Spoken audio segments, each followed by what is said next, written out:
Qu'est-ce qu'un bon plongeur? Le plongeur qui descend profond plus que les autres? Ou peut-être celui qui consomme peu d'air et peut rester longtemps sous l'eau? Celui qui a une bonne position dans l'eau et qui casse rien? Ou celui qui reste calme en toutes circonstances? Eh ben un peu tout ça à la fois, mis à part un point particulier, qui pourtant est une idée très répandue chez les plongeurs et non-plongeurs. La profondeur n'est pas un critère de compétence. Je peux théoriquement amener quelqu'un pour un baptême à 40 mètres de profondeur et il y a de grandes chances que tout se passe bien si la personne reste calme. Ça en fera pas un bon plongeur pour autant. Par contre, ça fera de moi un très mauvais prof.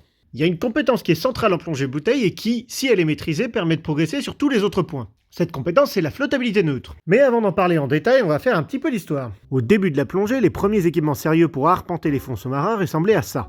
L'idée, c'était d'envoyer de l'air sous pression dans le dispositif pour que le plongeur puisse respirer tout au long de la plongée. Et pour pas qu'il remonte à la surface comme un ballon, il concevait des scaphandres encombrants avec un casque énorme et des bottes lestées pour que le plongeur puisse rester au fond. C'était efficace, le plongeur marchait lentement sur le fond durant la plongée mais était incapable de se déplacer dans un espace en 3 dimensions comme le font les poissons. Tout ça a changé quand les Français Émile Gagnan et Jacques Cousteau ont inventé le détendeur de plongée moderne en 1945. Celui-ci permet d'emporter des bouteilles d'air sous pression comme réserve d'air. C'est une révolution qui change tout. On peut désormais évoluer bien plus librement sous l'eau avec moins d'équipement et sans staff à la surface pour maintenir les plongeurs en vie. Avec ce nouvel équipement, il y avait quand même un inconvénient. Les bouteilles et les ceintures de plomb, ça coule. Et même si on nage bien, avec cet équipement à la surface, ça augmente le risque de noyade. C'est là qu'une invention apparue en 1961 a augmenté la sécurité des plongeurs, la FENSI. Une bouée qu'elle aurait développée à l'origine pour le sauvetage des sous-mariniers est adoptée et améliorée pour l'usage des plongeurs. Ça a beau être un outil légendaire aujourd'hui, les plongeurs de l'époque la surnommaient affectueusement la lunette des chiottes. Elle est au départ utilisée comme bouée de surface et gonflée à l'aide d'une petite bouteille de dioxyde de carbone intégrée. La création de l'inflateur, une manette permettant de gonfler et dégonfler la poche en utilisant l'air de la bouteille, va ajouter à la liste de ses usages l'assistance et la flottabilité. Les années 80 voient apparaître une dernière invention qui va clore ce petit cours d'histoire et encore améliorer cette flottabilité, le gilet stabilisateur.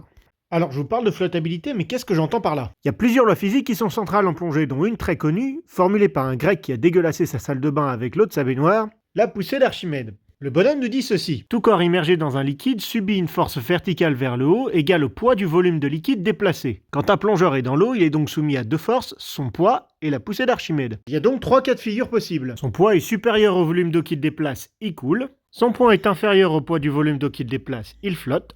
Son poids est égal au poids du volume d'eau qu'il déplace, il reste à l'équilibre. Je vous laisse deviner le cas de figure le plus intéressant pour les plongeurs. Vous pouvez le mettre dans les commentaires. Bon, vous l'avez deviné, l'option la plus sûre et la plus confortable pendant la plongée, c'est bien évidemment la dernière. La flottabilité neutre, c'est cette capacité à avoir le contrôle parfait de sa profondeur à tout moment de la plongée. La solution pour cocher la majorité des cases de la définition du bon plongeur, c'est ça. En la maîtrisant, vous ne remonterez pas à la surface sans le vouloir, en risquant l'accident de décompression et ou la rencontre d'une hélice de bateau. Vous dépenserez moins d'énergie en n'ayant pas besoin de donner de coup de palme pour compenser. Coup de palme en moins que vous risquerez pas de donner dans les coraux ou dans tout l'environnement en général. Vous utiliserez moins d'air comme vous lutterez moins et que cette compétence vous oblige à utiliser consciemment votre respiration. Et vous serez plus détendu, résultat de tout ce que je viens de dire et qui va encore améliorer votre maîtrise générale de cette compétence. En vous concentrant sur ça, vous allez donc enclencher un cercle vertueux d'habitudes et de comportements qui vous suivra tout le long de votre pratique de la plongée. En gros, faut imiter les poissons. La plupart du temps, ils bougent pas, il faut un minimum de mouvement pour se déplacer. Donc tout ça c'est formidable, mais comment on fait concrètement? Revenons à notre poussée d'Archimède. Dans notre équipement, il y a des trucs qui nous font flotter, la combi, le gilet stabilisateur, et d'autres qui nous font couler, les plombs, la bouteille dans certaines circonstances. Avant de descendre en plongée, la plupart du temps, on est dans l'eau et à la surface. On a donc besoin de flotter. On a donc notre gilet stabilisateur gonflé d'air, ce qui revient à augmenter notre volume, ce qui nous rend, nous et notre équipement, plus légers que le volume d'eau qu'on déplace. Au moment de descendre, on va dégonfler notre gilet pour perdre ce volume d'air. Et avec les poids qu'on a rajoutés au besoin, notre poids total est plus grand que le poids du volume d'eau qu'on déplace maintenant. Donc on coule. Mais comme on l'a dit, une fois sous l'eau, on veut arriver à l'équilibre. On pourrait s'amuser à acheter des poids, mais ça finirait par coûter cher. On rajoute donc de l'air dans le gilet jusqu'à atteindre cet état d'équilibre. Pour la petite histoire, c'est aussi la stratégie de beaucoup de poissons. Ils ont une poche de gaz qu'on appelle vessie natatoire qui se gonfle et se dégonfle pour compenser leur flottabilité en fonction de leur profondeur. Les harengs utilisent aussi ce gaz pour communiquer, en pétant. Et là, il y a un point de l'équation dont je vous ai pas parlé et que tous ceux qui plongent ont repéré, votre respiration. Qu'est-ce qui se passe quand on inspire? On ajoute de l'air dans nos poumons, ce qui fait augmenter notre volume total sans faire varier notre poids. Et si on est en flottabilité neutre, ça donne quoi? Eh oui, on repasse en flottabilité positive et on commence à remonter. Et quand on expire, on retire de l'air de nos poumons, ce qui fait baisser notre volume total sans faire varier notre poids. Donc si on est en flottabilité neutre ou légèrement positive, on passe en flottabilité négative et on descend. Le but c'est de trouver un point d'équilibre, pour être en flottabilité neutre quand on a les poumons à peu près à moitié remplis. Et comme on va pas s'arrêter de respirer, pendant toute la plongée on va alterner entre monter un petit peu et descendre un petit peu. Et une dernière chose à prendre en compte, c'est la loi de Boyle-Marriott. Si vous vous souvenez de ma vidéo précédente, vous vous rappelez peut-être du tortionnaire de serpent qui avait trouvé que quand on prend une quantité de gaz, plus la pression augmente et plus le volume qu'occupe le gaz diminue, et plus la pression diminue, plus le volume qu'occupe le gaz augmente. Eh ben désolé de vous le dire, mais de la pression sous l'eau, on va en avoir. Chaque 10 mètres que l'on descend, on ajoute l'équivalent de la pression que toute l'atmosphère met sur notre tronche au niveau de la mer. Et dans notre gilet, on a de l'air, sans compter que le néoprène de la combinaison renferme aussi des petites bulles d'air pour nous isoler du froid. Donc si on fait rien, quand on descend, on va perdre du volume et couler. Et quand on va remonter, on va en gagner et flotter. Il va donc falloir jongler entre la respiration et le gilet pendant toute la plongée pour garder cet état de flottabilité neutre. Voilà pour la théorie. Mais alors pourquoi c'est aussi compliqué pour certaines personnes? Je vais vous expliquer, mais d'abord je vais vous parler de Lunar Lander. Lunar Lander est un jeu vidéo de 1979 développé par Atari. Le but du jeu est simple, un écran 2D où vous contrôlez un module lunaire que vous devez poser sur la surface de notre satellite sans le cracher, cela vous faisant perdre la partie. Vous devrez jongler entre la pesanteur, la puissance des moteurs et la réserve d'énergie. La difficulté du jeu réside dans le fait que le vaisseau ne réagit pas instantanément, il y a une grosse inertie qu'il faut prendre en compte. Il y a donc deux stratégies principales, se laisser tomber et donner un gros coup de gaz à la fin, ou compenser continuellement avec des petits coups de moteur pour garder le contrôle de la vitesse. Eh bien cette deuxième stratégie, c'est exactement ce qu'on fait en plongée pour garder une flottabilité neutre. Si on ne fait pas attention en permanence, plus on remonte et plus on va remonter vite à cause de l'expansion de l'air dans le gilet, et plus on descend, plus l'inverse se produit. Et ça peut aller très vite. Donc le secret, c'est que quand on a trouvé le point de flottabilité neutre avec son gilet et qu'on utilise ses poumons pour se stabiliser, il faut penser à l'inertie. Quand on est en train d'inspirer, dès qu'on commence à monter, on commence à expirer. Et quand on expire, dès qu'on commence à redescendre, on commence à inspirer. C'est pour ça qu'il faut rester calme et éviter de faire trop de mouvements. Sinon vous allez parasiter cette sensation et vous ne pourrez pas trouver cet équilibre. C'est aussi pour ça que contre-intuitivement, il faut rester à une distance relativement proche du fond ou du mur que vous suivez.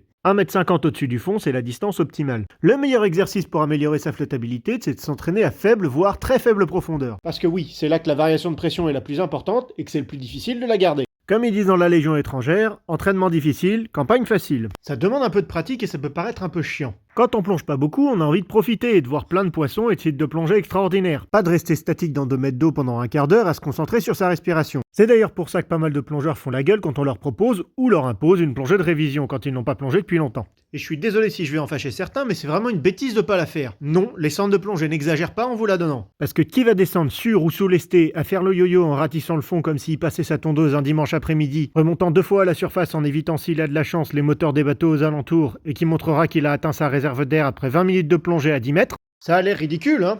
Moi ça me fait pas rire. C'est des situations qu'on voit bien trop souvent en centre de plongée et qui pourraient être très facilement évitées. Parce que vous allez pas passer une bonne plongée. Et pire, vous allez vous mettre en danger. La plongée de révision va vous permettre de vous familiariser avec l'équipement de location et de voir comment vous gérez votre flottabilité avec. Même si vous avez votre propre équipement, ça vous donnera aussi la possibilité de trouver sereinement la quantité de poids qu'il vous faut avec cette configuration. Parce qu'en fonction de là où on plonge, la salinité de l'eau fait aussi changer la flottabilité. Elle est bien plus facile de plonger avec l'exacte quantité de poids qu'il vous faut. Ce qu'on considère en général, c'est qu'avec votre gilet vide juste avant de plonger, vous devriez avoir l'eau à mi-masque à la surface en respirant normalement. Attention cependant aux bouteilles à grand volume. L'air a un poids et quand on le respire, il est évacué. Donc si on a une plus grosse bouteille, on perd plus de poids pendant la plongée et il faudra prévoir 1 ou 2 kg en plus pour pas se retrouver en flottabilité positive en fin de plongée. Vous aurez aussi le temps de vous rendre compte de votre position dans l'eau. La position optimale, c'est allongé sur le ventre, mais il peut arriver que ce soit difficile à tenir. Les hommes ont en général les jambes plus denses et elles ont plus tendance à couler.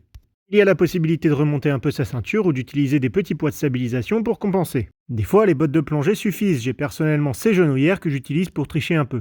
C'est aussi tout bêtement l'occasion de faire connaissance sereinement avec votre guide. Vous verrez ses habitudes et vous serez familier de son comportement lors des plongées plus exigeantes qui vont suivre. Pour finir, j'aimerais vous dire que c'est une compétence que vous ne finirez jamais d'améliorer. Et ça, n'importe quel prof honnête vous le dira. Elle ne sera jamais parfaite et c'est le devoir de tout plongeur de travailler activement à sa consolidation. J'ai pas parlé des cas particuliers, comme la combinaison sèche et la plongée en recycleur qui ont des spécificités que j'aborderai peut-être dans une prochaine vidéo. Merci d'avoir regardé la vidéo jusqu'au bout. Je compte faire d'autres vidéos explicatives sur d'autres sujets de la plongée, axés débutants et courts, à propos de points sur lesquels je vois que les plongeurs ont du mal en général. Normalement, la prochaine vidéo sera super originale, puisqu'elle sera à propos du vidage de masque. Bisous!